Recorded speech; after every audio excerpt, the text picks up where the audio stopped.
All right, let's dive into a really fascinating idea from Adam Grant's book, Think Again. It's all about this surprising art of knowing when to change your mind and why that might just be the single most important skill you can learn today. This quote right here, this is pretty much the core of the entire book.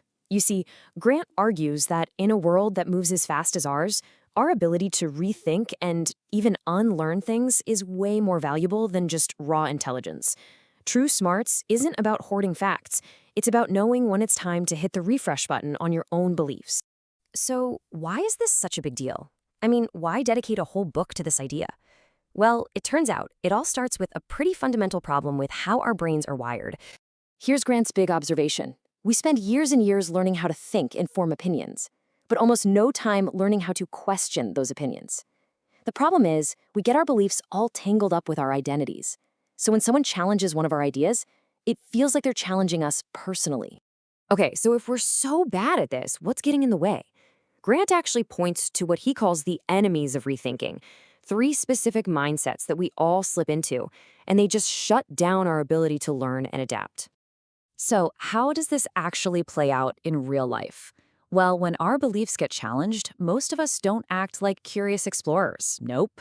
Instead, we default into one of three very specific roles. See if any of these sound a little familiar. First up, we have the preacher. When you're in preacher mode, you're not looking for a discussion, you're delivering a sermon from the pulpit. Your beliefs are sacred and your job is to protect them and, spread the good word. No questions asked. Next is the prosecutor. When you're the prosecutor, your whole mission is to poke holes in somebody else's argument. You're not looking at your own views at all. You're building a case to completely dismantle theirs. The goal here isn't to find the truth, it's just to win. And finally, there's the politician. In this mode, you're not really concerned with what's right, but with what's popular. You're trying to win the approval of your audience, tailoring your talking points to get support, not to get closer to the truth. So why do we fall into these traps so easily? Well, for one, like we said, our beliefs get wrapped up in our identity. Second, we're all victims of confirmation bias. We literally seek out information that just confirms what we already think. And lastly, there's overconfidence. Grant says this is actually more dangerous than ignorance, because if you're ignorant, you can learn. But if you're overconfident, you think there's nothing left to learn. Okay, so if the preacher, the prosecutor, and the politician are the villains in this story, who's the hero? Well, Grant gives us a fourth mindset, and it's the one that holds the key to real learning and growth. And that hero mindset is the scientist. A scientist doesn't see their ideas as part of who they are. They see them as hypotheses that need to be tested. They're actually looking for reasons they might be wrong, because for a scientist, changing your mind isn't a defeat, it's a discovery, it's progress. This just flips the script on what we're usually taught, right? We're often told that changing your mind is a sign of weakness or that you're wishy-washy.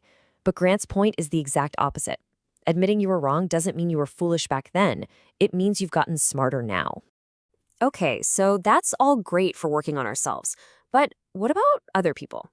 How do you help the people around you rethink their positions without just starting a massive fight? This is the million-dollar question, isn't it?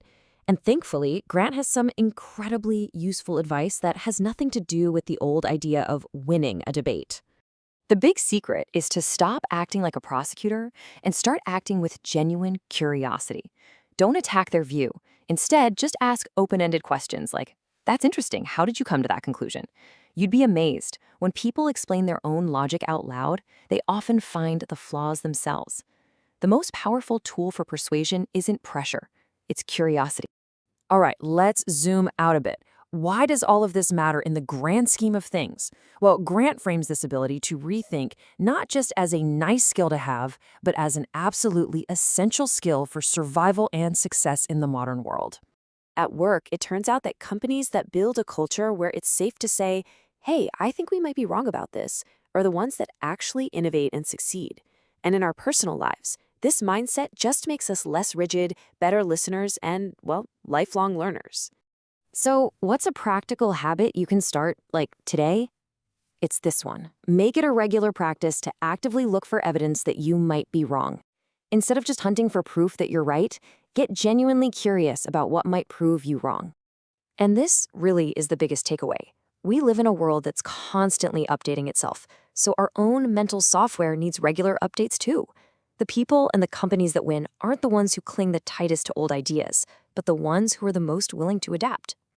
I'll leave you with this final thought, which I think just beautifully sums up the whole idea. Sometimes the best way to move forward is to have the humility to pause, to question yourself, and if you need to take a step back and change course. Thanks for listening.